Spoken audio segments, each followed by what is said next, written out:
এই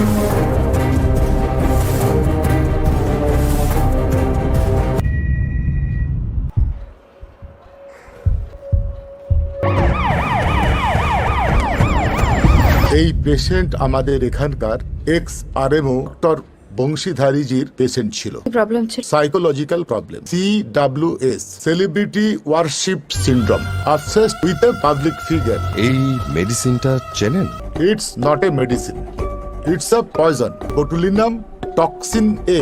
এখানে আপনার হাসপাতালের লেভেল আছে, এটা কি কাজে ব্যবহৃত হয়? হ্যাঁ, মাসল প্যারালাইসিসের ট্রিটমেন্টের জন্য এটা ইউজ হয়। কোর্টে লাস্ট মান্থে একটা ইউনিট মিসিং ছিল এখানে।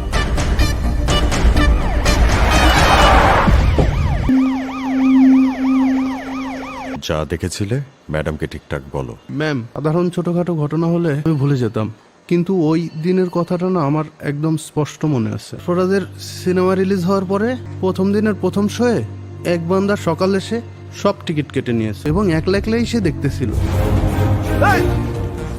এই ব্যাপারটা কি? আপনি একা একা এখানে মজা নিচ্ছেন আর বাইরে পাবলিক সব হাঙ্গামা লাগাইছে। বসেন, নাইলে থিয়েটার বন্ধ করে দিব। হঠাৎ করে বউ সিটি মারলো আর শরীরটা একটু গরম হয়ে গেছিল। বসেন, সিনেমা দেখেন। থেকে আসা এইসব পাগল ছাগল, ওনার পাশে বিবি আছে বা বউ আছে। যখন টর্চ মেরে দেখি কেউ নাই, উনি একা একাই বউ বউ করে কি যেন বলতেছিল, শীষ বাজাচ্ছিল, একা একাই নাচতেছিল। আমি জানি না কি ঘটতেছিল। আকাশ, ওনাকে নিয়ে যাও, ওনার ডিটেলস নিয়ে নাও। Yes ma'am. আমার কি যেতে দিবে? বাড়িতে যান। যেতে দিবে? বলুন। আমি সত্যি বলেছি। আরে চলুন। আমাকে যেতে দিবে স্যার? ম্যাডাম, মোটিভ কিন্তু ক্লিয়ার। দুলুর বউ সারফারাজকে ভালোবাসত। দুলু হয়তো সেটা সহ্য করতে পারতো না, তাই দুলু তার নিজের বউকে খুন করেছে, তারপর সারফারাজকে খুন করেছে। Clear madam? খুন হয়েছে টোটাল 4টে, কি দুটো খুনের মোটিভ কি?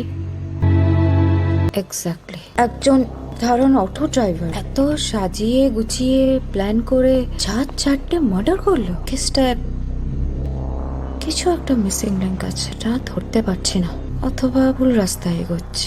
Case is not easy at all.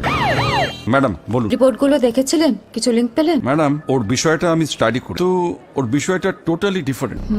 ও একটা কল্পনার জগতে বাঁচে, যেখানে ওর স্ত্রী আছে। আপনার আমার কাছে ও স্ত্রী মৃত হলেও ওর কাছে ও স্ত্রী জীবিত। এখন ওর বিষয়গুলো একমাত্র ওর কাছ থেকেই জানা যায়। মেরে ওর কাছ থেকে কিছুই বের করতে পারবেন। ও কিছুই বলছে না। কাছ থেকে কথা বের করার কি কোনো ওয়েই নাই? হ্যাঁ, উপায় একটা আছে, কিন্তু একটু রিস্ক হবে। ওর কল্পনার জগৎকে ওর সামনে আনতে হবে। মানে আমি বলতে চাইছি, স্ত্রীকে ওর সামনে আনতে হবে, তাহলে হয়তোবা ওর অতীতের কথাগুলো ওর সামনে আসবে। দুলু, দুলু, দেখো, চোখ খোলো, দেখো আমি এসেছি।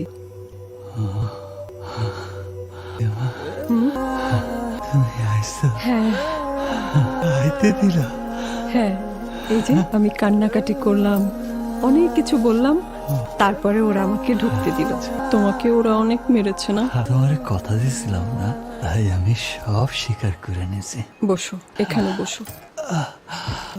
শোনো না, সব তো স্বীকার করে নিয়েছো, কিন্তু খুনটা কেন করেছো তা তো বললে না। সেটা বলো। আমি সারফারাজকে ভালোবাসি।